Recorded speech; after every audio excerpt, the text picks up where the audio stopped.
বইছে মৃদু শৈত্যপ্রবাহ। ঘন কুয়াশায় অনেক বেলা পর্যন্ত দেখা নেই সূর্যের।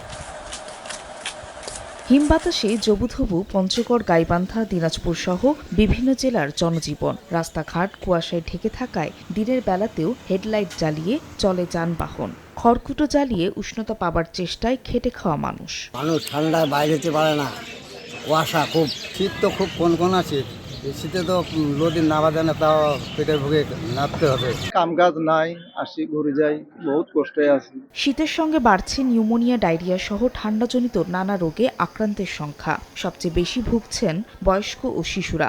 অতিরিক্ত রোগীর চাপে সেবা দিতে হিমশিম খাচ্ছেন চিকিৎসকরা। জ্বরের থেকে খিঁচুনি উঠছিল, পরে এখন একটু ভালো। ঠান্ডাটা বেশি ছিল, এখন বর্তমানে আলহামদুলিল্লাহ একটু ভালো আছি। শৈত্যপ্রবাহের কারণে ঠান্ডা কাশি এবং সাথে সাথে হচ্ছে ডায়রিয়া রোগীর পরিমাণ অনেক ভর্তি হইতেছে।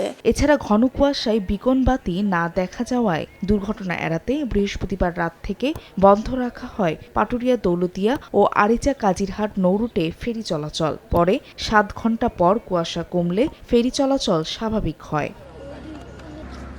ফাহরিয়া ফারজানা, সময় সংবাদ।